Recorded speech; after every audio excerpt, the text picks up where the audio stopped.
What the fuck? Bro, I haven't even had that.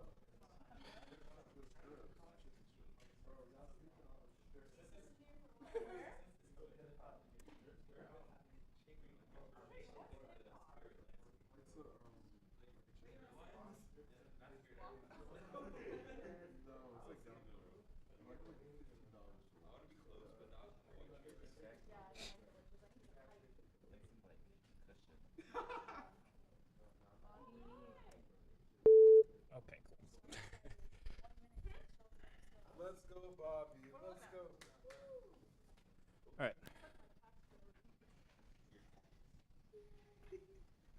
Come closer. Come closer.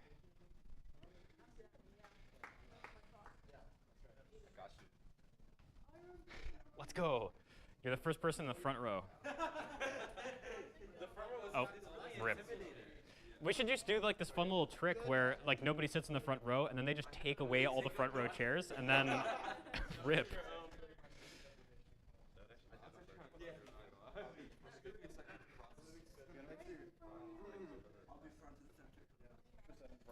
This might be the first Shell Talk starting on time.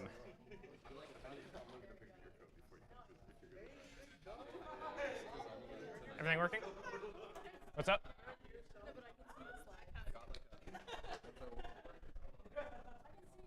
Testing, testing. That better, Wes? Okay.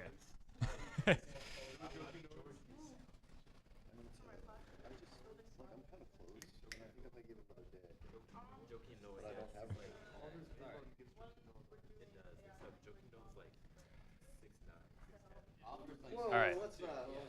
I'm not saying you're short. Alrighty.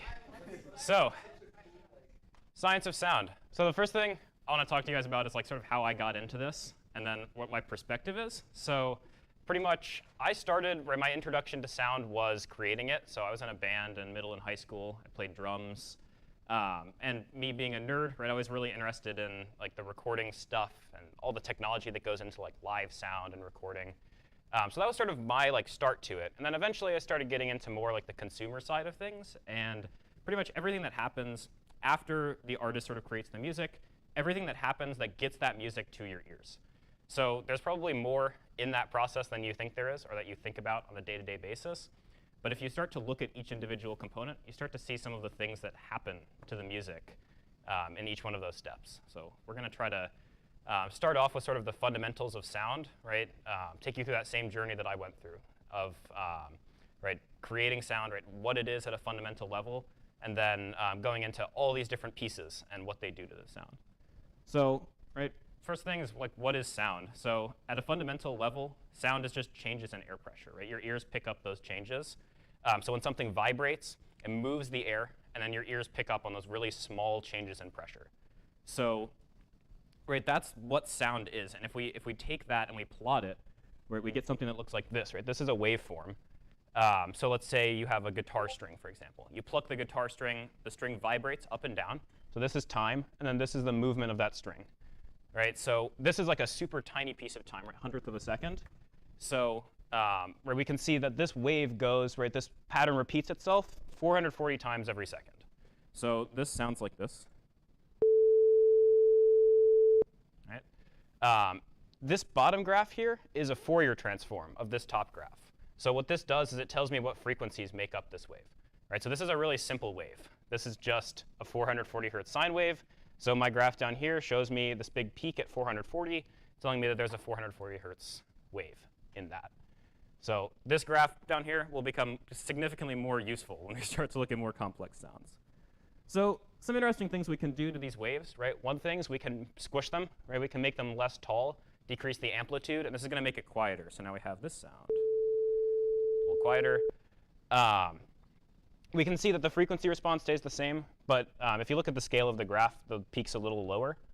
And so that's just quieter sounds. So next thing we can do, right, we can stretch it. So make it wider, make the wave slower. So now this is repeating 220 times every second instead of 440. So this is going to be a deeper sound. So, and we can see that change on the frequency response here as well. So this peak here at 220. Worth noting here, by the way, that this scale down here is logarithmic, right? Our ears are much more responsive to changes in lower frequencies. So for example, 20 hertz and 30 hertz sound very, very different. 2020 hertz and 2030 hertz don't sound that different. We can also squish it, so this is going to be a higher frequency sound. Yep. And we can see that show up here, peak at 880. So now we start to get into more fun things where we can add these waves together. So let's take 220 and 440, stick them together, we get this nice little sound.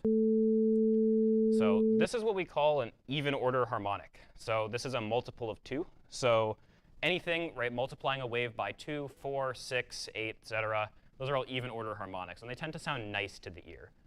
We can see on this wave, right, you can see where we're just adding those two together, so we get this sort of funky little pattern. And right, we start to see already that this Fourier transform down here is pretty useful, so we can see what waves make that up. We also have odd order harmonics that sound something like this. So still sounds like correct to your ear, but it's a little more dissonant, right? It sounds a little funky. So this is where I'm multiplying by 3, so we have 220 and 660 hertz here. And we can see, right, the wave looks even funkier. And right, these don't even have to be multiples, right? They can also be right, more frequencies that are close together as long as they're multiples of 2 to the 12th. So this is what this sounds like. Nice little chord there. And right, this like wave looks super duper weird. So it's really nice that we have this chart down here to see what frequencies it makes up. So the final thing that we can do to just waveforms is change their shape. So we looked at sine waves, but we also have triangle waves.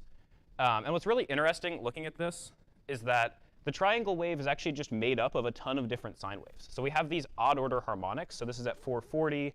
And then we're multiplying it by 3, 5, 7, 9, et cetera, all the way up until the end of the human hearing threshold. So if we just add all those sine waves together, we get a triangle wave. So that's kind of cool. This is what this sounds like. So, right, and again, all just sine waves. And you can sort of hear, right, you hear those higher frequency, sharper noises. That's these higher harmonics down on this right side here. We also have square waves.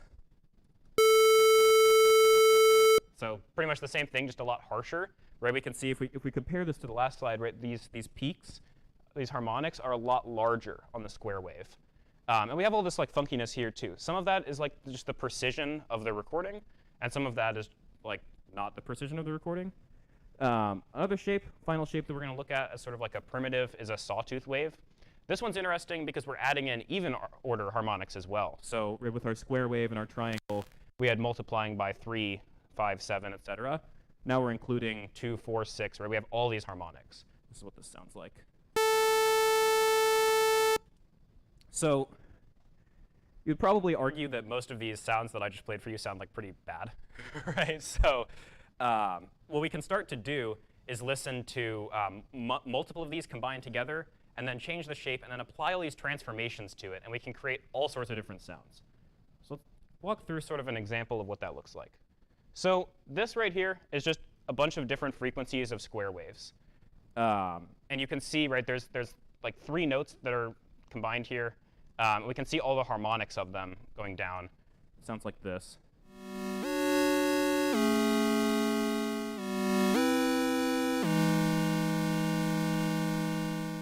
So I also added a little bit of, right, the note ramps up and then back down and then up and back down. So it adds that nice sort of like drawing in feel to the sound. But still sounds really harsh because this is all just made up of square waves. And we have all this junk up in the high end here that sounds sort of gross to the ear. So something else we can do that'll add a little bit of texture to the sound is modulate the pulse width. So right, let's say, for example, right, our square wave looks something like this. So we have like something that looks like this. Right, we can sort of change the pulse width. So we have something that looks like this. Maybe we make this pulse bigger, this pulse really small. Right, and we can do that, but keep the frequency the same. And it just adds a little bit of texture to the sound. So let me show you what this sounds like.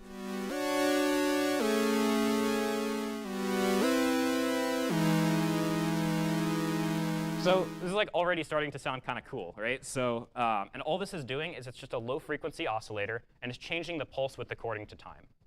So you can't really see it in this example because this is just a short span of time that we just pictured here. But right, this is just changing the width over time. Adds a lot of texture, some neatness to the sound. So now we want to start to get rid of these really like high annoying pitches. So let's put a low pass filter on. And you can see it here. We're sort of dropping down these higher frequencies over here. You can see this on the waveform as well. It's sort of rounding out these peaks.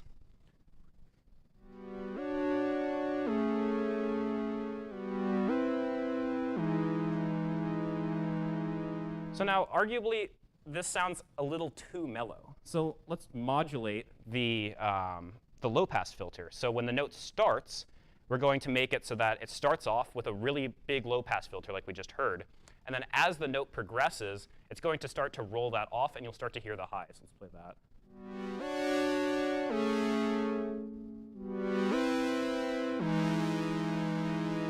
So it has this really cool like drawing feel to it, right? It sort of pulls you in as you start to hear those highs come in. And then the last thing we do, because it still needs a little bit more depth, is we're going to add a band pass right here at 440 hertz. So we're increasing some of the sounds around this region, and that's going to add some more fullness to the sound.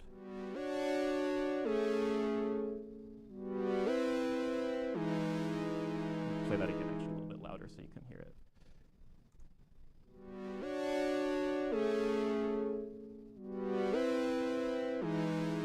So it adds a little bit of depth to it, a little bit of fullness. And I think that sounds pretty cool. I didn't actually create this. This was a preset, and then I just sort of decomposed the preset into like all the pieces that made it up. But I mean, that's how all synths are created. If you listen to electronic music, everything happens this way. It's just a bunch of transformations to a bunch of waves. So now, right, these are all synthesized sounds, but that's not the entirety of sound, right? We also have actual real sounds that are created by people or instruments. So for example, where we have a guitar. Guitar sounds like this. It's just an acoustic guitar. And you can see, right, it's a sine wave, but there's some like funkiness to it. Right, there's all these little funky things in the bottom, and it's not quite right. And that's what gives the guitar its unique like character to it. You can see these manifest as like these harmonics here. Right? We have all the harmonics. They start to decrease as we get higher, and then we have like a little peak here. This is probably the pick noise of the person actually picking the guitar string. We can do some things to. Oh, never mind. Another instrument that we can look at is a piano, right? So.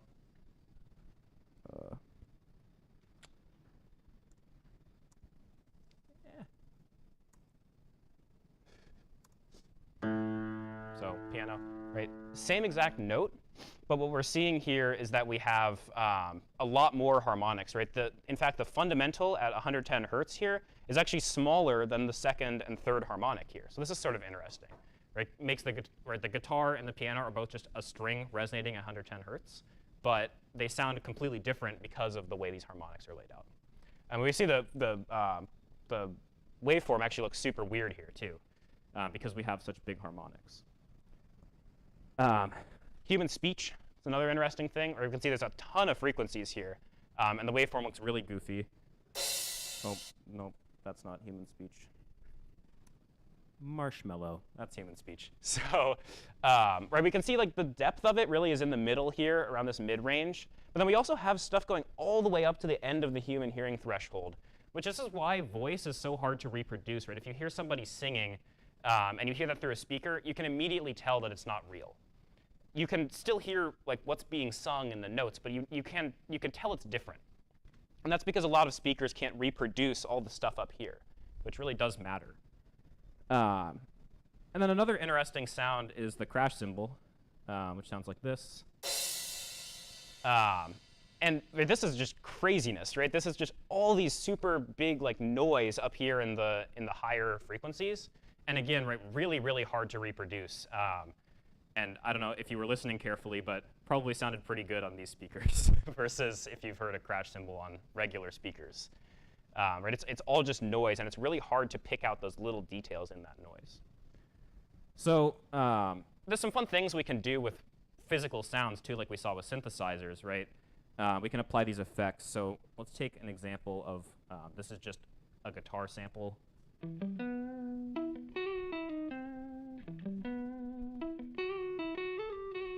So, and we can do little things to this. So, where we can add more bass, right? So we see these pieces up here sort of increase.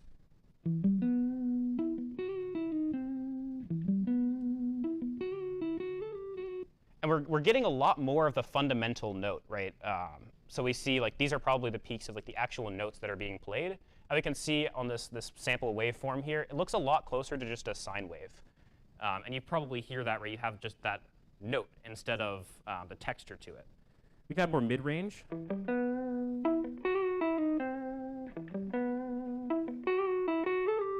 So we're boosting up some of the stuff around here. We see the waveform start to have these really big second and third harmonics. And this gives it a lot of texture, right? You can hear like the guitar-y sound to it. And we can also boost up the treble.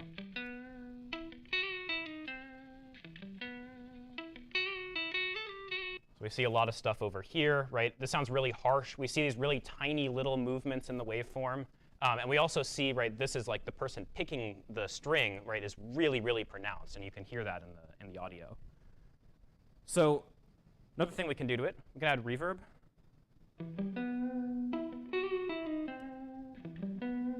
So this is sort of simulating like echo in a room. And you can hear it adds like a lot of fullness and depth to the sound. You can't really see anything super different on either of these things because reverberation is a time-based effect, right? You're changing how the waveform decays over time versus how the frequency lays out. We can also add distortion. So this sounds like this.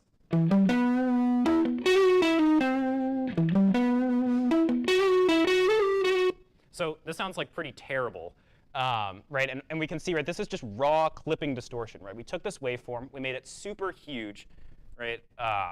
And then we just, so we have a wave like this, right? And then we cut off the top and we cut off the bottom, and we're left with just this, right? This sort of square wave-like thing here. So that's what gives, right, just like when we heard the square wave on the synthesizer, it has these really sharp, high harmonics that make it sound really harsh. So we can add some equalization to this, right? We can do a low-pass filter to cut off these highs. We can boost the mid-range with some of that guitar-y texture, and it sounds like this.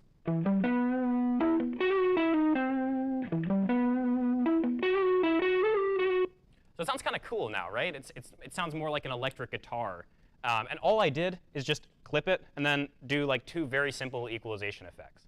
So, right, guitar amps, right? The reason people spend so much money on guitar amps is to make this sound perfect, right? So there's so much that goes into like the technology behind a guitar amp and making, right? It's not just an equalization effect and a clip, right? There's a ton of stuff that goes into it. We'll talk a little bit more about that later. So, right, that's like it. That's just how, that's all sound. That's it.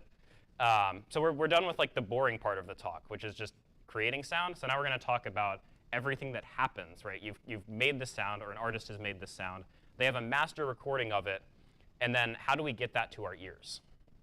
So to talk about that, we have to go into like the whole history of sound. So it started off right in the 1800s or so, right? We had the phonograph. There's no electricity. We just had this disc that spins. We have this needle here that sits in the disc, and if you zoom in really close on a record, you'll see a little groove that corresponds to that waveform that we saw.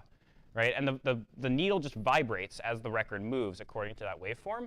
And then there's this massive horn that just makes it so that tiny needle movement is actually audible. So completely, right? And then to record on this medium, right, you'd actually have a wax record, spin the record, the musicians would play into the horn, and then that would vibrate the needle and etch it into the wax. And then there's some process to make an actual record out of the wax disc. So this is sort of interesting, right? We're very close to the actual original sound here. There's no steps in the middle. It's just etching it into a record and then playing it back.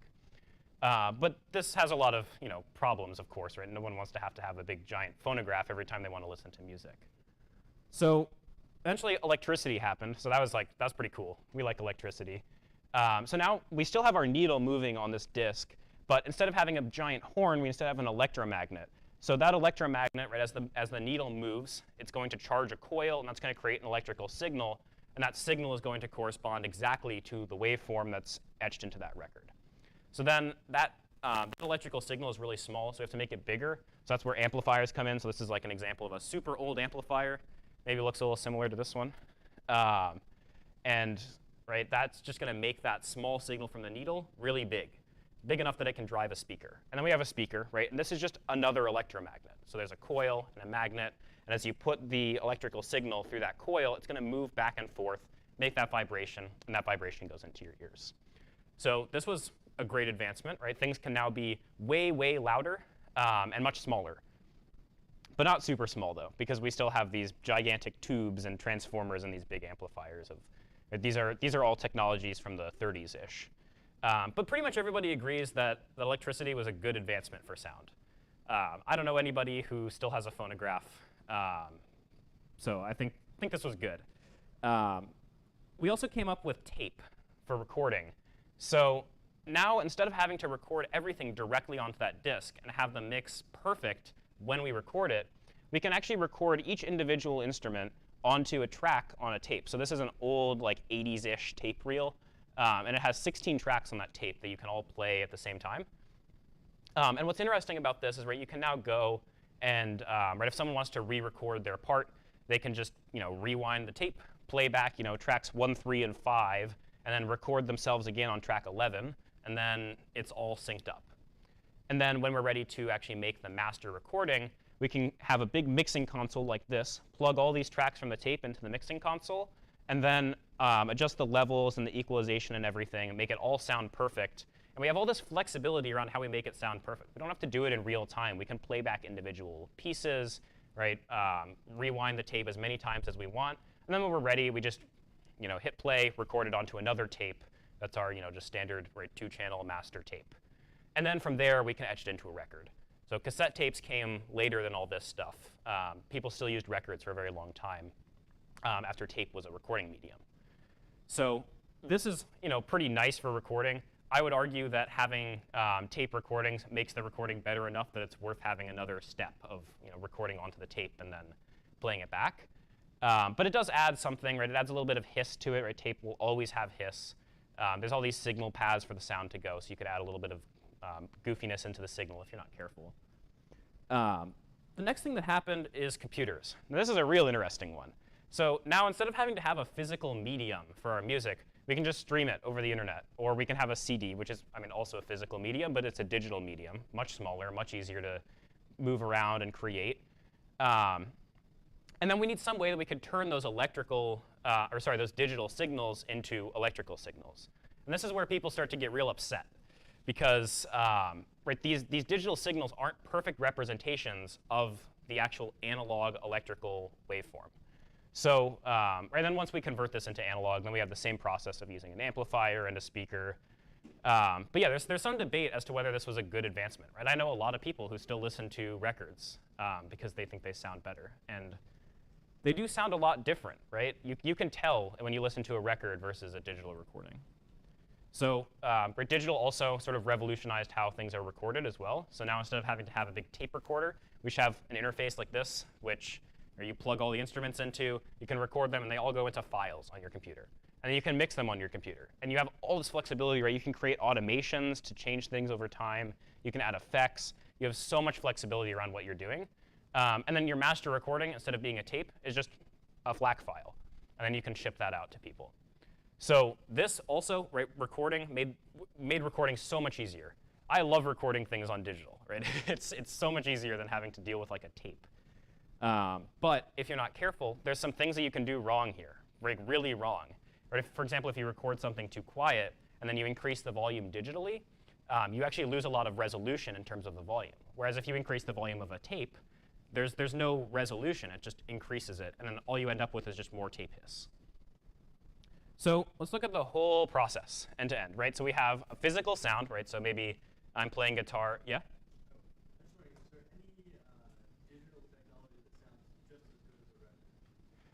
You can get really close. And that's basically what this whole talk is about, is how to get as close as possible. Yeah? How come tapes don't actually digitally store, like... So they're magnetic. I actually don't know a whole bunch about how tapes work, but they actually encode, right, the signal like as a magnetic waveform. So when you play it back, It's actually creating that exact same analog signal. Okay. But you're not talking about like digital tapes. No, no, yeah. So yeah, okay, so physical sound, right? So maybe I'm singing or playing guitar or something. I have a microphone that's going to pick up that sound. That's going to turn that physical signal into an electrical signal. Then we have an amplifier, right? So a microphone preamp that's going to make it so that signal from the microphone is large enough to record. We have an analog to digital converter to convert that into digital signals. We mix it digitally. We can master it digitally. Then we probably want to compress it so that we can send it over the internet. Spotify has to stream that to us. Once we get it, then there's a DAC right in your computer that converts that digital signal into an analog signal.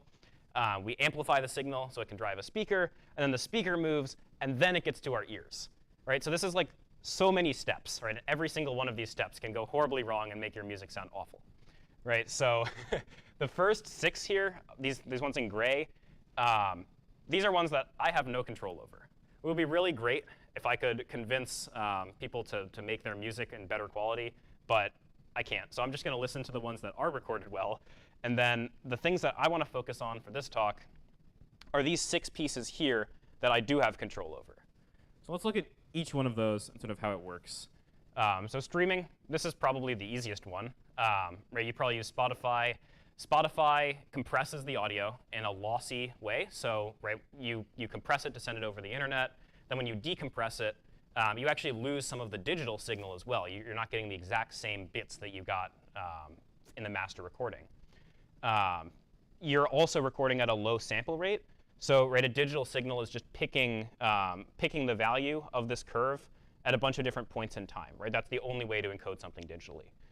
So you can see, right, if we have a low sample rate, we have this big error here where this doesn't really look like a sine wave anymore. It looks like some big crazy thing.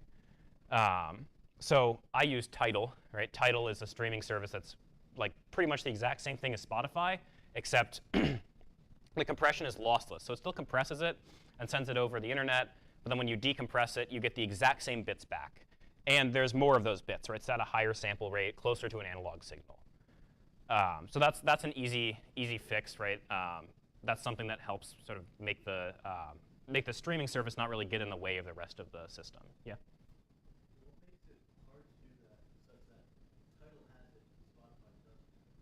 So Spotify's working on it. I really actually have no idea why they haven't done it yet. So Apple Music, for example, or Amazon Music both have lossless compression. They don't have higher sample rates yet.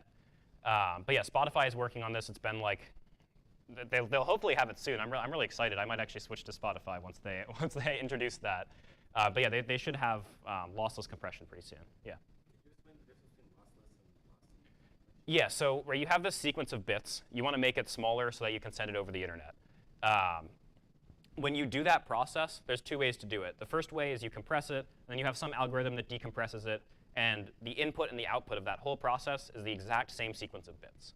Another way you can do it is lossy compression, which sort of takes some shortcuts. And when you compress it, right, it'll get smaller, but when you decompress it, you don't have the exact same signal in the output. It'll be very, very close. Most people, especially if you don't have like a super amazing audio setup, you won't tell the difference, but it's there. So the next piece of this is a DAC. So this is digital to analog converter. We're converting from the digital signals into analog signals that we can do whatever we want with. So some DACs that you know exist, right, in your laptop if it has a headphone jack. It's not magic. There's just a DAC behind that port that converts the digital signals that your computer is generating into analog ones. There's also one in the iPhone headphone dongle, right? If you've ever noticed that the lightning end that you plug into your phone is really thick, it's because there's actually a literal chip inside that connector that's a DAC. Right? If you have a wireless speaker, and there's one in there, Bluetooth is a digital stream, you have to convert that to analog. There's some more interesting DACs too, right? So we have the Dragonfly. This is a portable DAC. There's streaming DACs like this one. So these are connect to the internet, stream from your music services, and then convert that to an analog signal. And all the things that are on that top part here are all chip DACs. So they take an off-the-shelf chip from Texas Instruments or ESS or someone else, and they put that and they build all the circuitry around it. But the actual chip that's doing the conversion is just off the shelf. So there's a limit to how great you can make it. Chip DACs are pretty good. Some people actually argue that they're better than when people try to make them better than the chip DACs. So, but some other options that we have are FPGAs. So for example, the Chord Mojo 2, this is an FPGA DAC. So they've taken an off-the-shelf chip, but they then program that chip and define all the gates that are going to be a part of it, and basically build the chip from scratch using that FPGA. And so the manufacturer has a ton of control over what the chip is actually doing. And then if we want to get really crazy, we also have ladder DACs. So this is literally, there's a resistor ladder for every single bit that's coming in. And you can see, it's really tiny, but all these little tiny dots here are all resistors. So it's super crazy. And making all of those resistors the exact perfect value is like a ton of work. This DAC here costs like $7,000. So, but if you want perfect control over the DAC, that's what you have to do. So let's take a look a little. Oh, yeah. Also, this is sort of my opinion, but the goal of a DAC, in my mind, is just not to get in the way. You don't want to have to think about whether your DAC is working or not when you're listening to music, right? You want to be able to have full control over all the pieces of the system, and the DAC, you should just be perfect. Yeah? How much worse is like a wireless DAC, like the Cambridge audio thing you have versus like the Dragonfly? So it'll actually be exactly the same because this is streaming the same lossless stream of audio from Tidal, right? So it's actually doing the same thing as just the Tidal app on my laptop. Right. Is it Bluetooth or like? No, it actually connects directly, like over the internet, to the streaming service, and it streams directly from there. I can control it with like my phone, but it's still streaming directly from the service. So yeah, let's look a little bit deeper at what DACs do. So we have a digital signal, right? So this here, big string of bits, is a digital signal. This is, just for sake of example, an 8-bit audio signal. And so if we take each 8-bit number and plot it with time, right, we can see these are all the numbers. So we go 0, we go up, then we go back down, go to negative, and go up some more. And this is just over the course of, what is that, 1,000th of a second? So if we plot that here, right, and this is the fundamental job of a DAC, is read a byte from this binary representation, do that every, for example, 8,000th of a second, and then set the analog output to that, right? And this is what we get here, and it's this really choppy signal.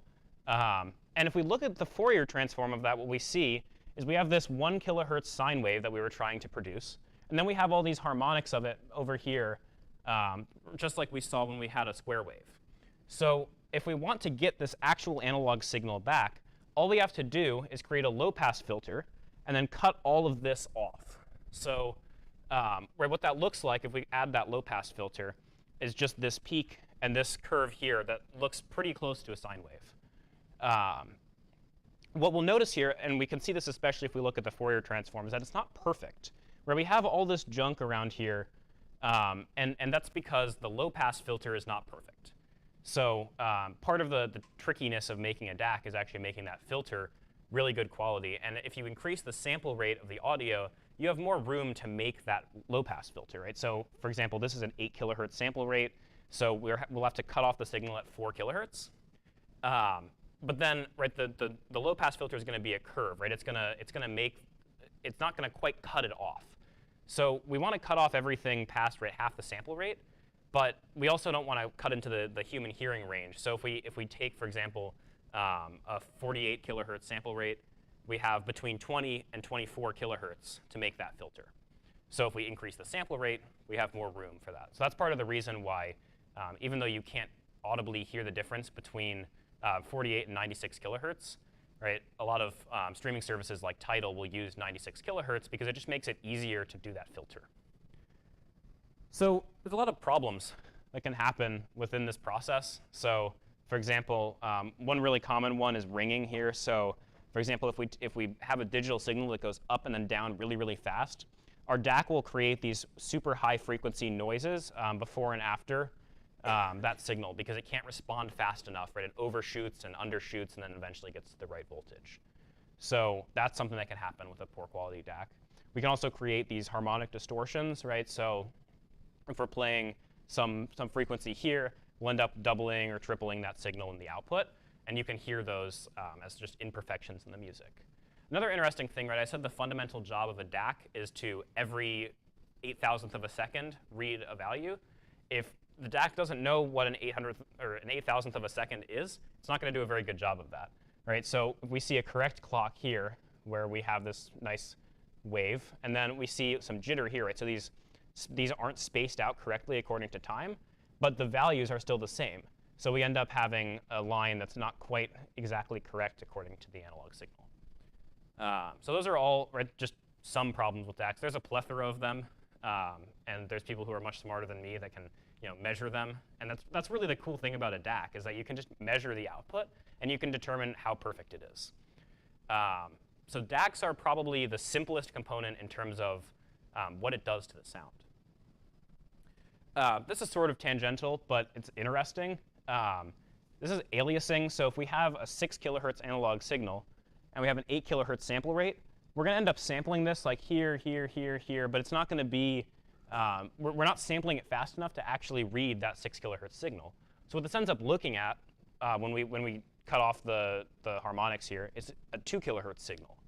So if we're not careful about cutting off, doing an analog filter before we do our digital sampling, we end up with these super weird signals that sort of reflect back into the human hearing range. Right? So for example, if we had a higher sample rate and this was a 30 kilohertz signal, we could end up having that cut in half, and then we end up hearing that sound, which is not good. So this is more of a recording problem than a playback problem, but it does go into the. This is just one of the reasons why digital is so hard to get right. The next piece of the system is the amplifier, and this is the part that I really have fun with. So. What this does, it takes the little tiny signals that get generated by a DAC or a turntable, and it makes them big enough that they can move a speaker. Speakers, if you look at a speaker like this, it doesn't plug into the wall or anything. It's powered completely by the signal that goes into it. So what an amplifier does is it takes a small signal, makes it super big, and that signal is what actually moves the speaker. So there's a ton, amplifiers are absolutely ubiquitous. You'll find them everywhere. You'll find them in a wireless speaker. You'll find them in the Dragonfly, a very small amplifier to drive a headphone. And you also see them in audiophile things like this. So this is an all-in-one device that streams and has a DAC in it and also a big amplifier. So some things to think about here. There's a bunch of different types of amps that are being used. So you have headphone amps that are pretty small and are used to power headphones. You have speaker amplifiers that drive speakers. And you have phono amplifiers that take the movements of a needle from a turntable and make them big enough that an amplifier for a speaker can actually pick it up. We have some options of we can use transistors or tubes or a combination of both. So we can see some tube amplifiers down here and some transistor amplifiers here up top. So we have, we get a lot more flexibility with transistors. For example, we can create this 2,000 watt amplifier designed for live sound. Or where with tubes, we have, this produces 5 watts and also weighs a crazy amount. We also have the power supply. So we can have a switching power supply that creates a bunch of noise but is really small. Or we can have a linear power supply that filters more of that out but involves these gigantic transformers like this one. And we also have sort of the actual fundamentals of how the amplifier works. So we have class A, class B, and class D. We'll talk about what that means in a second. And in my mind, the goal of an amplifier is to make your speakers sound as good as possible. So different speakers react to different amplifiers. The amplifier is the thing that's moving the speaker. So it makes sense that different speakers would make the amplifier sound different. So in my mind, an amplifier's job is to bring the best out of your speakers. So for example, I found that these specific speakers sound really good with tube amplifiers, like this. So that's a good combination. There's other speakers that seem to sound better with solid-state amplifiers. So I said class A, class B, class D, so let's look at what that means. Class A is the simplest kind. This is a class A amplifier. And it just takes in a signal, and it takes in a high DC voltage, and then it basically modulates that voltage and creates this output waveform. So if we have a device that's taking in that input signal, where you can think of that device as like a valve. And essentially, the signal that you're putting in controls the valve, and then you're letting more or less of this high voltage through to the output signal. So you end up with just this input signal, but much larger. Class B, so for Class A, right, you have right, these amplifiers, if the signal is 0, this is actually in the middle of what this has to respond to. So you're still using a bunch of electricity while the amplifier is not even doing anything. So this means they have pretty low efficiency, and they produce a lot of heat. So we came up with Class B amplifiers at some point. These are a lot more efficient because they split the waveform into the top part and the bottom part. And then there's 2 separate pieces that amplify those 2 pieces. And what that means is that, right, if the signal's at 0, both of these are at 0, and it uses almost no energy. So this is much more efficient, can produce a lot more power. But we have some weirdness of, like, when we combine these 2 together, if these are not synchronized perfectly, we can end up with a waveform that looks something like, right, you can have like a peak here, and then like a little goofiness, and then maybe this one starts back here, right? So that's not the signal that we want. So there's ways to fix that, where we can combine the first 2 and make a Class AB amplifier that mostly solves those problems. But at the end of the day, right, Class A is going to be the simplest, and it's going to produce the most pure sound. And then finally, we have Class D. These are great because they can just have ridiculous amounts of power, like that 2,000 watt amp on the last slide. That's a Class D amplifier. So what this does is it converts the signal into a pulse. So for example, or we can have, erase all this. We can have a pulse that looks like this. So so for example, this would be a certain value. This would be a small value. This would be a large value. And it's essentially a digital sample of this waveform, but it's done in an analog manner, just by adding this super high frequency triangle wave, and that creates something that looks like this based on that signal. And right, all it is, right, and this makes sense because you're just adding a high frequency triangle wave, right? This PWM, pulse width modulation signal, is the exact same thing as just this signal, and then really high frequency signals that we can then cut out and get back to the original signal. But what this means is that this amplifier here only has to deal with the 0 and the maximum value. So we can make that amplifier super efficient because we know we can create a digital amplifier, essentially. So those are, right, Class A is always going to be the cleanest sound. Class D is going to be super powerful. And based on, right, what you're trying to use it for, you can pick something based on that. So amplifiers have a lot of problems, right? One thing that'll happen a lot is noise, right? So you can pick up noise from radio frequencies in the air. You can pick up noise coming from the actual power, right? So like power from the wall is not perfectly clean. So you have to filter that out. Otherwise, it'll come into the actual signal from the speakers. We can just have harmonic distortions, right? If something isn't producing a perfectly linear signal. Some amplifiers have odd frequency responses. So for example, they won't be able to reproduce bass, or they won't be able to reproduce treble. Maybe they reproduce too much of a certain frequency. We can have crossover distortion like that. We can have crosstalk, where a signal in one speaker bleeds into the signal from another speaker. And we can also have poor dynamics. So for example, quick changes in the audio can cause the amplifier to not be able to keep up and make those super dynamic movements. So vacuum tubes versus transistors. I'm going to go on a little bit of a tangent here. So we started out with vacuum tubes, right? This is technology from forever ago, practically since the dawn of electricity. And essentially the way it works is we have, or this is the electrical diagram of a tube. So we have a filament here, which we just put a signal, or put electricity through, and it heats up the inside of the tube. And then we have a super high DC voltage at the plate here, so 300 to 500 volts usually.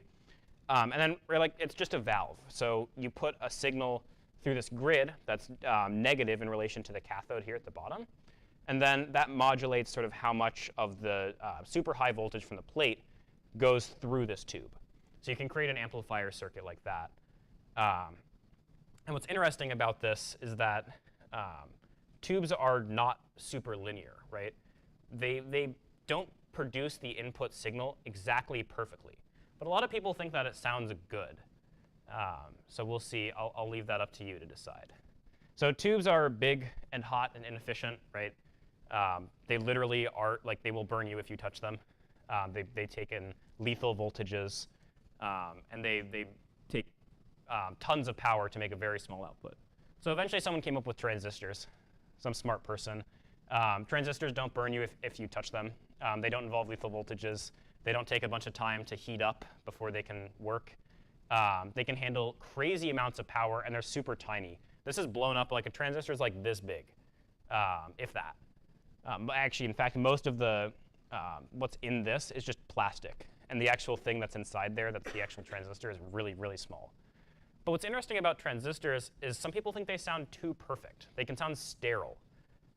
They can make music sound really harsh and not as musical. So the core right behind that, if we want to quantify that, is these load curves. So this is the load curve for this tube right here. And we can see, right, these aren't perfectly straight, and they're not spaced perfectly evenly apart. So if we put different voltages into the grid, we're not creating the exact same signal on the output. They make little differences that manifest themselves as even order harmonics. And a lot of people think these even order harmonics sound really nice. Arguably, right, if you look at the spec sheet on a tube amp and a spec sheet on a transistor amplifier, where you're going to see a much higher total harmonic distortion for the tube amp. But that's not always a bad thing, right? The way that that distortion is actually happening can sound very musical. The other cool thing about tubes is the way they distort. So a transistor, if you go past where it's supposed to go, it just cuts off, and it makes this really sharp line, like we heard with the square wave. Whereas a tube, if you design it correctly, can actually have this soft clipping here where it's just sort of squishing the top of the waveform. And this sounds really cool if you put a guitar through it. So like, tube guitar amp distortion is something that's highly sought after, right?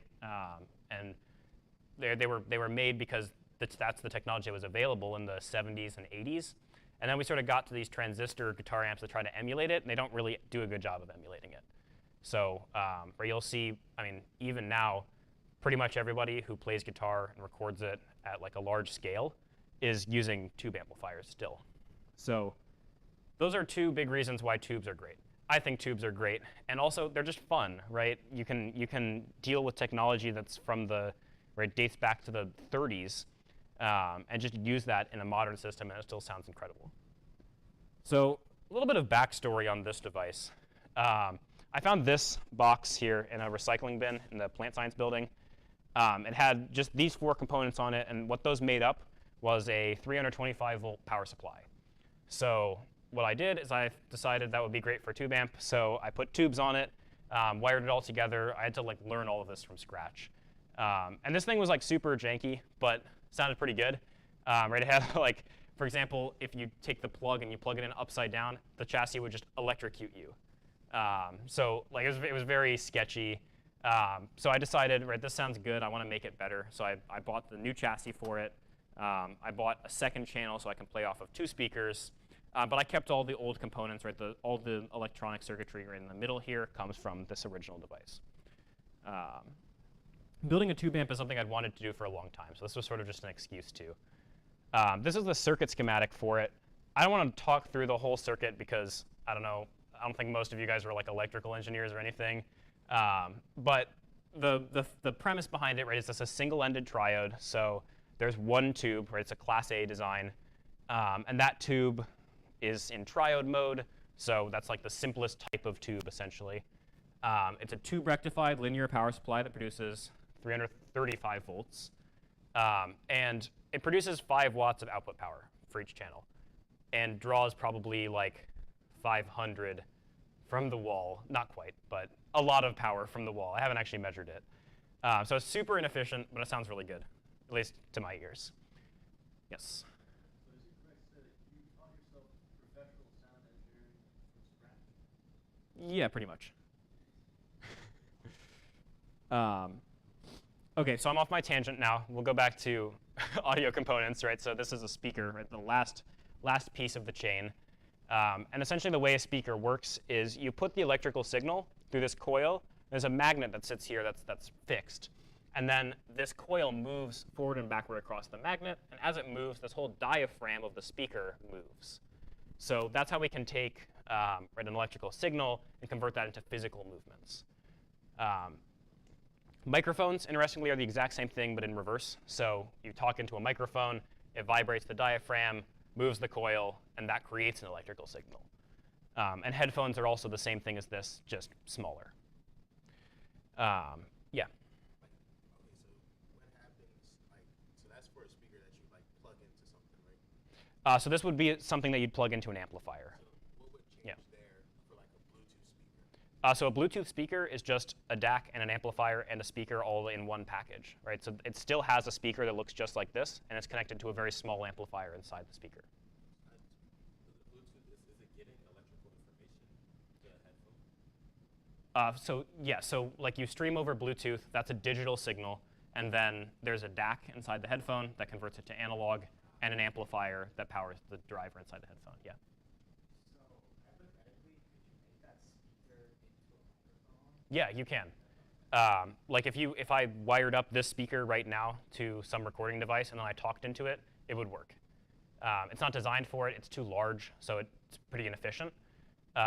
Microphones are literally just smaller speakers that are more designed to pick up frequencies rather than create them. But it's the exact same device. So in my mind, the goal of a speaker is to make the sound the way you want it to. Right? Everyone has different opinions on what sounds good. So you can pick different speakers, and it will have wildly different effects on the sound. Right? Of all of the components that we talked about, the speaker is the one that, if you change it, makes the most difference to your ears. You'll immediately hear the difference. For me, I like smoother highs that sound very musical. So I've got these Sonus Faber speakers, which are known for that. And then the tube amp, right, to make those speakers sound as good as possible. Other people will do completely different things with different speakers, and it'll still sound amazing. It'll just sound different. So there's a bunch of different types of, yeah. Can you tell us about the headphones? I mean, they're just headphones. There's nothing special, but if people want to listen to them after the talk, I can demo them for people. So bunch of different kinds of speakers. So this is the dynamic driver that I talked about in the last slide. That's the big magnet. This is the electrical input for the coil, and then this diaphragm moves forward and backward like this. This is the exact same thing, but way smaller and is designed to be put in a headphone. We also have, for headphones, planar magnetic drivers. So the interesting thing about a dynamic driver is that coil is in the middle. So the driver moves like this. It doesn't move straight forward and backward. So what's interesting about that is you can get some weird distortions from these sound waves sort of bouncing off of each other. So what planar magnetic headphones do is they have this piece in the middle that has an electrical coil in it, and then magnets on either side. So this piece here in the middle sort of just levitates between the magnets. And then when you put an electrical signal through it, it moves forward and backward as a whole. We can do the same thing with static electricity. So this is an electrostatic speaker. And that basically, you charge with static electricity 2 pieces of metal, and you have a very thin sheet between them. And again, it moves as a whole. Makes a really nice, so these are very precise. They're good at having, responding well to dynamics and having really sharp highs.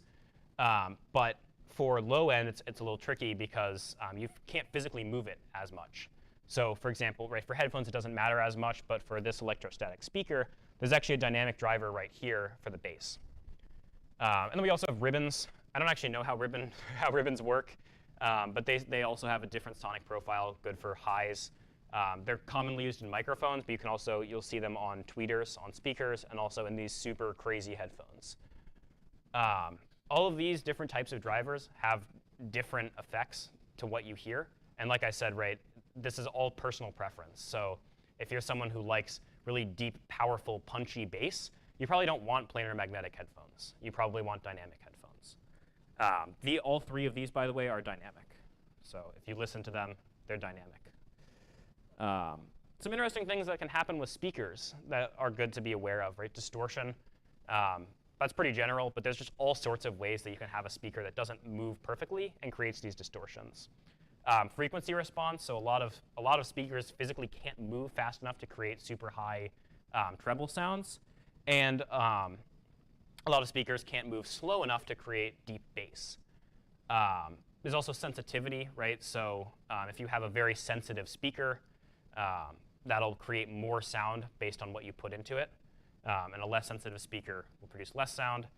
So these speakers, for example, are decently sensitive, but there's also more sensitive speakers than that. And then there's the crossover, So if you look at a speaker, you'll see that there's a woofer here that creates the bass and mid-range, and then there's a tweeter here that's designed to move super duper fast, or the woofer just can't move fast enough to produce those frequencies. So there's a board inside the speaker that splits it out and creates the low frequencies and the high frequencies and puts those in the right drivers. So if you have a bad crossover, you can end up sort of cutting out what's happening in between those two regions, and you can also end up sort of amplifying them too much if they mesh together too much. And then finally, there's the cabinet, right? So these are squares. They're pretty good squares, but right, there's other types of cabinets that are have more interesting shapes to them, and they can make the cabinet much quieter and doesn't resonate and interfere with the music. So that's pretty much it for all the components, right? And there's so many things to think about.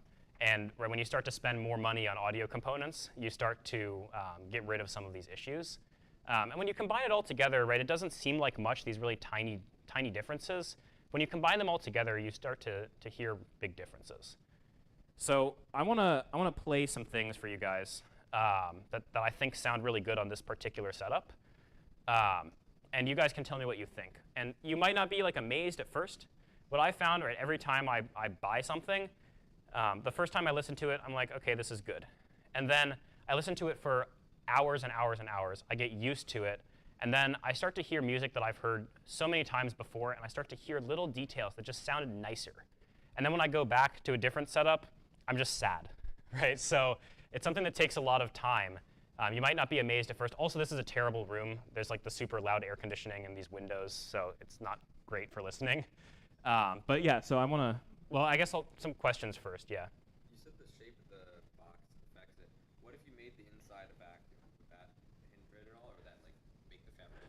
I think what that would do is it would prevent the speaker from moving correctly because there's a higher pressure on the outside versus the inside. Yeah. Before you were talking about how music streaming can be very lossy. Mm-hmm. Do you know if there's like any kind of database where I can like download like high quality MP3s? There are. I don't know about them, but I know they exist. You can search around for them. Yeah, they would not be. So MP3s are lossy. FLAC is like the same type of thing, but lossless. Yeah, good point. Anything else before we do listening? All right, cool. So this first song, this is an electronic song. And the reason I picked it is because it has really deep bass, so you can hear how low the setup goes. And there's also a lot of details that sort of come out. You can hear those separate from the bass. So I'll play this for you and see what you think.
So, what do we think?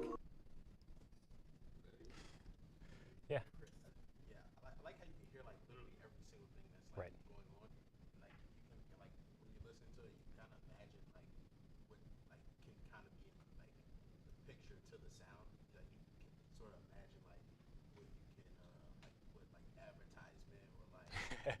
Yeah, yeah. in front of the sound. All right. Yeah. Also, like, if you can, I don't know how to, I'm trying to figure out how to explain it, like, you can tell almost like what's in the foreground and what's in the background, Yeah. and like the depth. Yeah, there's a sense of space. Yeah. Space. Anyone else? Thoughts? Yeah, so I thought that right when I heard this track, right, you can really like the bass is just extremely deep and extremely clean. It's there's a lot of bass. There's not a lot of harmonics on top of it. So it really comes out just by itself. And then the highs are so separate from it that you can really hear right, every single detail. There's a lot of separation between those instruments.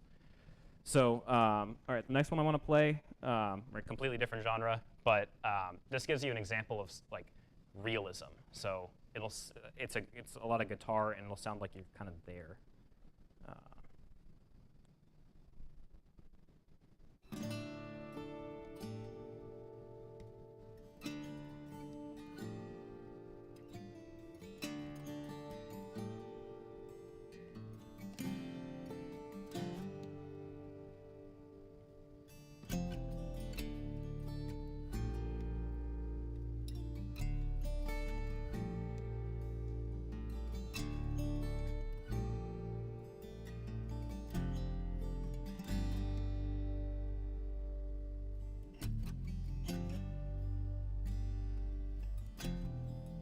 I heard you're going on a journey, and your route is laid out plain.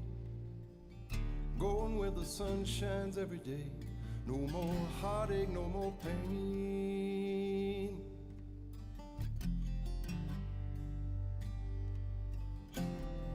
Don't pack those bags too full, my friend.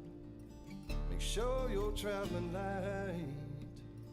But take enough of my love with you to keep you warm at night.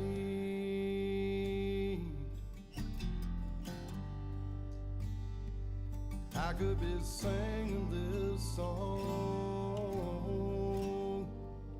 long after you're gone.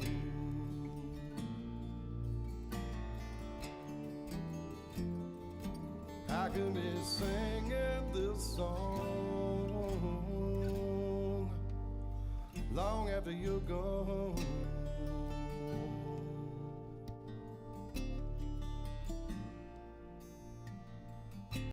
Thoughts? Yeah. As someone who plays the guitar, it felt very real. Yeah. It sounded like the guitar was right in front of me. Yeah. Any other thoughts? Yeah. You can hear it every time he touches the guitar. Yeah. Yeah, this recording I noticed especially the way it's recorded picks up a lot of the picking sound, but in a good way. Yeah, you can hear each individual string that he strums across. Anyone else? Yeah. Yeah, I was really impressed by this recording. I'd listened to it a while ago, and I was like trying to find the songs to play, and I listened to this, and I was like, whoa. So, all right, next song. We're going back to electronic, and what I noticed about this one is that it has so much dynamics, right? You'll hear in the like meat of the song, there's a lot of it changes very rapidly. Like the main instrument will just stop, and then there's all these like high details, and then it comes right back. So you can hear sort of the speed of that change.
thoughts?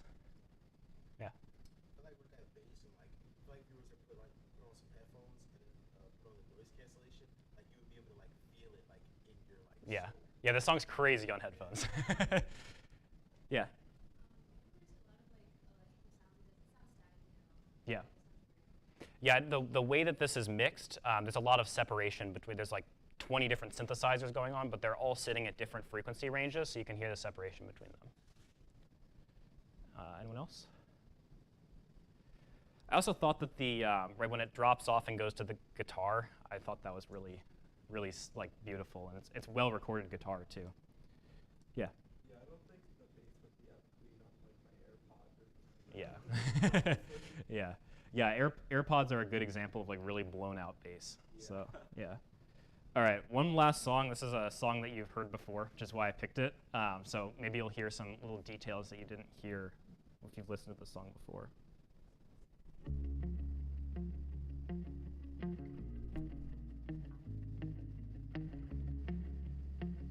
The Backseat Lovers, like this whole album is super well recorded. We're both throwing smoke into the night. It's raining, I suppose you need a ride. She said, I've got nothing to do, neither do you. There's a place down the road where we can waste the whole afternoon. I overheard that she was 19. She's got a fake ID and a nose ring. Those kind of girls tend to know things better than I do. And I'm dying to figure out what she's hiding. Just playing it cool, but she's lying better than I do.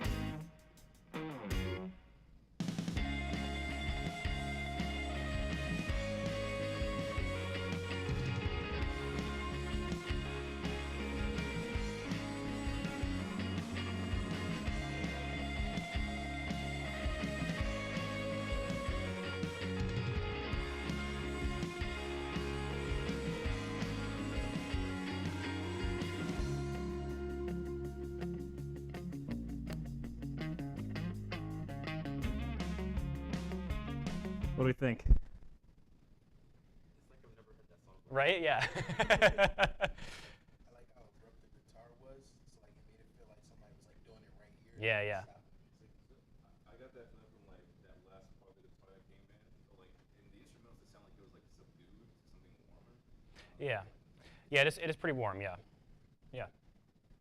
Like I think it's the hi-hat they're tapping. Mm-hmm. Like I've never paid attention to that. And I Right. like this song out of it. Well, yeah, because most speakers, right, it's a really high-pitched sound, right? You can hear some sort of like subharmonics of it, but the meat of the hi-hat, most speakers just can't reproduce it. And there's like a tiny crash before the chorus Mhm. that I've never heard before. Yeah. I also think, right, when I listened to this this whole album, actually, right, there's a lot of separation between all the instruments. They're all very well recorded. They don't bleed into each other, and especially, right, they're singing with this like really gnarly voice, but it doesn't clip the microphone. Like a lot of times when they do that, it sort of gets really harsh and annoying in the recording. But they did it really well in this track. It doesn't sound gross at all, in my opinion. Any other thoughts? Well, yeah, so that's all I had for music. And like I said, you guys can come over and like I'll play whatever you want after the talk. Just want to do a really quick thing of like how to get started in all of this, because there's a lot of, I mean, I spent like over an hour talking about all the different parts. So, right, so some things to get started, right? A really easy way to get started is with headphones. There's two like main kinds of headphones. You have closed back and open back. So the open back, right, the Sennheiser HD600, that's like a classic open back headphone. And what's interesting about these is that because this outside here is mesh, everybody in the room will be able to hear what you're listening to, and you will also be able to hear them. So like if you're sitting in Startup Shell, probably open back headphones not such a great idea. But then, right, and then closed back, the difference with that is that there's no like outlet for the air, so you get some weirdness, and they tend to have less of a sense of space. So the Meezy 99s are a pretty good option for closed back headphones. Yeah. Yeah, so those are the Bluetooth ones, right? Yeah, so I'm like not a big fan of like Bluetooth headphones that pretend that they're good quality. Like they are going to be better quality than like traditional Bluetooth headphones. But I think if you really care about the music that you're listening to, you want full wired, right? You're going to get something that sounds much better for much cheaper. And if you don't care about the music, then you're not going to really be paying attention to it. So like I don't ever tell people not to buy Bluetooth headphones, right? For the average person, Bluetooth headphones are great. But you're not listening to the music critically enough that I think it really matters that much. But that's just my opinion, right? Lots of people buy them, yeah. Yes, you can. Yeah. Yeah, headphones.com. Yeah, like so you can rent them and then like ship them back whenever you're done with them. There's a shell startup that like does all the logistics for it that a bunch of us are a part of, and headphones.com is one of the merchants that we work with. So yeah, yeah, and then the final option, is IEMs. So these are pretty nice. Headphones tend to have, at least for me, I get a little bit claustrophobic if I listen to headphones for a long time. They're also cheaper, which is nice. So I have like the one level up from this one that I think sounds great. I use it while I'm working all the time. So that's a good way to get into it as well. There's a ton of shellers, by the way, who are like big into IEM, so you can talk to them and they'll tell you all about it. Yeah.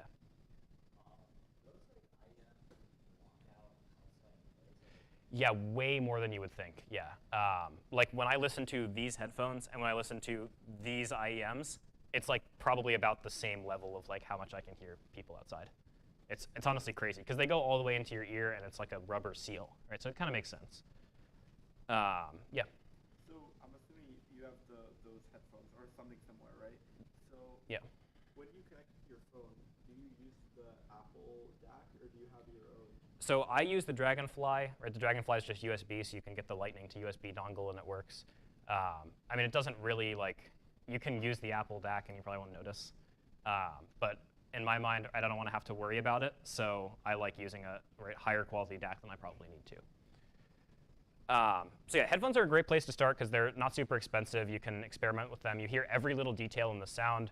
But the one thing you don't get is that sense of space, right? The speakers are right next to your ear. You can't hear how it sounds in a room. So if you want to get started with speakers, there's some other options here.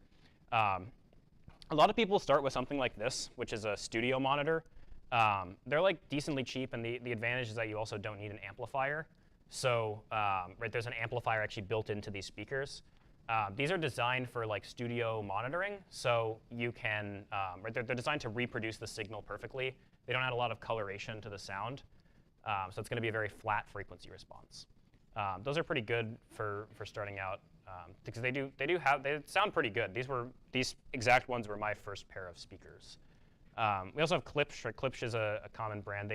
They make pretty reasonably priced speakers. The interesting thing about Klipsch is they're horn-loaded tweeters. So you can see that this is like set back and there's a horn. That makes the highs like really harsh and loud. It's sort of like punch you in the face type of music. And for certain genres and certain types of people, this sounds really good.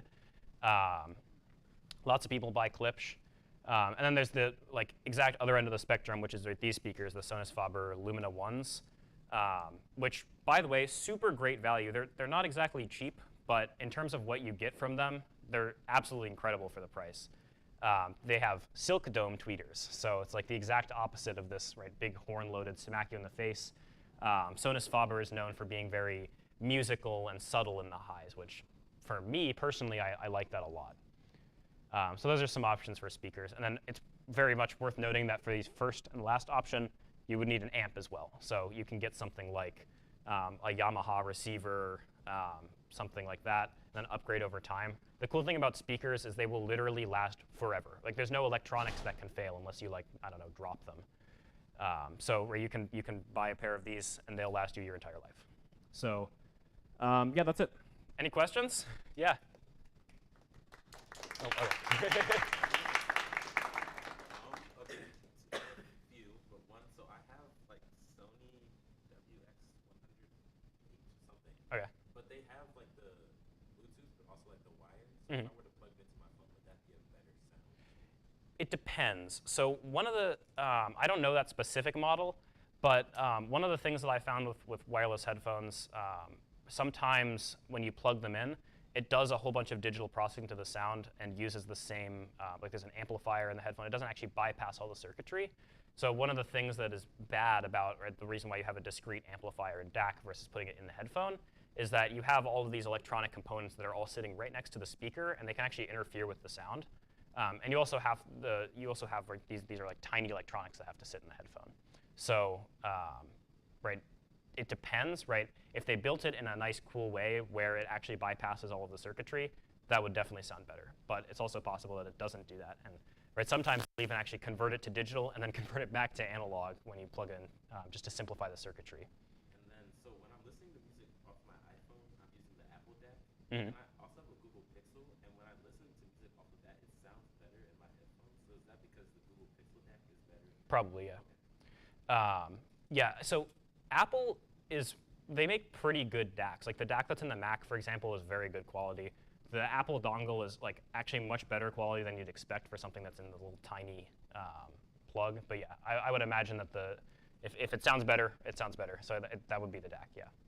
Or the amplifier too. I mean, there's also a headphone amp chip inside both of those things. Anyone else? Questions? Nobody? What sort of components of your sound system, like when it comes to like files or equipment, do you need to make sure are like I'm guessing you can't have like a bottleneck of, let's say, quality when you components like what is an audio file versus or like Yeah. Yeah, I mean, it's not quite as much like weakest link in the chain as you'd think, but it is also weakest link in the chain, right? So, right, if you have, for example, a DAC that's affecting the sound quality, you will hear that.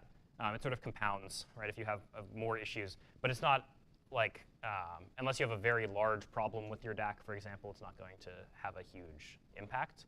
But yeah, I mean, that's why I buy like this nice DAC, so that I don't have to worry about it, right? If there's something that I don't like in my sound or that I do like in my sound, I know it's because of the amp and the speakers. I don't have to think about the DAC. But if it's like a standard like MP3, then it's just going to be like the best an MP3 can sound. Yeah, I mean, pretty much. But still, the best MP3 can sound is a lot better than like if you were to play FLAC on like a bad system. Yeah. So the word subwoofer, does that mean it produces bass below a woofer? You know, I'm actually not sure the etymology of woofer, but yeah, I mean, a subwoofer is just, it produces like sub-bass frequencies. So like you have like mid-range and then bass, and then like sub-bass is like the low end of the low end. And that's what subwoofers produce. And I think woofer is just what they call like a dynamic driver that produces bass frequencies. The name is from the English word for a dog to bark. All right. That's fascinating. Yeah. Okay, so then for Tidal, because Tidal, they say they have high fidelity music. Mm. Does that mean, like, can you explain what that means again? Yeah, so it's two things, right? The one thing is it's lossless, so you're not creating an MP3 and compressing it and then decompressing it and getting something different. And the other thing is it's a higher sample rate, so you have more room in your DAC to make that signal more close to the analog signal. It's also a higher bit depth, which means that there's, right, so like instead of having a number from, I don't know what 2 to the 16 is, but 0 to 2 to the 16, you actually have a number from 0 to 2 to the 24 with Tidal. So you have more differences and different levels between different sounds. The Apple DAC is able to receive, like, understand that information? I would doubt that the Apple DAC is able to do higher sample rates and higher bit rates, but it will still be uncompressed, right? The compression process is done on the device itself, not on the DAC. In most cases, actually. Technically, that's not always true, but in like almost all cases. Yeah. So like, what are like common like newbie audiophile mistakes when you're like maybe you think if you get something expensive it'll sound better, but like maybe you're actually Yeah, I mean, I think the thing is like you have to do everything, right? I think people start on like the streaming and then DAC and then right go up from there. You should really go backwards. Right? If you put like these speakers with some really bad amplifier, it'll still sound pretty good. It'll sound a lot better than like a good amplifier with bad speakers. So that's sort of the direction, right? And that also corresponds to like the upgrade path too, right? A speaker will last you forever, an amp will last you a pretty long time. DACs change pretty frequently. There's just changes in audio formats and things like that that can change, and you'll need to buy a new DAC. Yeah. Have you heard of like the 1 hertz fan speaker thing? No. No? Okay. Well, basically, some guy took a fan and then rotated the blades themselves while the fan was spinning in order to produce like a 1 hertz like sound waves. Okay. Will produce that or? I mean, 1 hertz, probably not. Okay, yeah. These headphones, for example, can produce 5 hertz, which is like pretty ridiculous. Yeah. But even that just doesn't like make a lot of sense because you can only hear frequencies down to 20 hertz. So yeah, I mean, like what you're probably hearing, if you hear that, is those higher harmonics of that fundamental frequency. Yeah.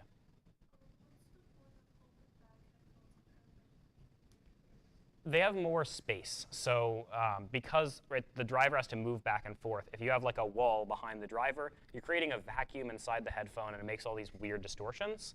So if you have an open back, the driver is able to move perfectly, and you can sort of hear the sound around you more, and it doesn't sound as like close. Anyone else? Yeah. Okay, so when I connect to music to those, it's not Bluetooth, it's coming straight from Spotify? Yes. Is that, I mean, depending on how you connect to it. If you use Spotify Connect, yeah. so is that a higher fidelity music than the Spotify Connect? Versus Bluetooth, yes. Versus streaming over like AirPlay, no. It's about the same. The advantage is mostly that like you can buffer music on the device itself, so you don't have like choppiness and things like that. But yeah, Bluetooth is generally pretty like terrible, and then everything else is fine for streaming. And then when you start to get to things like this, right? One of the nice things about this is it can stream Tidal at 192 kilohertz, whereas AirPlay is capped at 44.1, which is CD quality. Now you probably wouldn't notice that, but you might. And this is actually something that just very recently came out. Like when I bought this like a month ago, it did not support that. And then they did a software update, and now it can play high quality FLAC, which is nice. Anyone else? All right. Well, so I'll be here, and if you guys want to come up and like ask me to play a song, or you want to listen to the headphones or anything like that, happy to, and happy to answer any more questions. So I'll just hang around, and yeah, thank you guys for listening.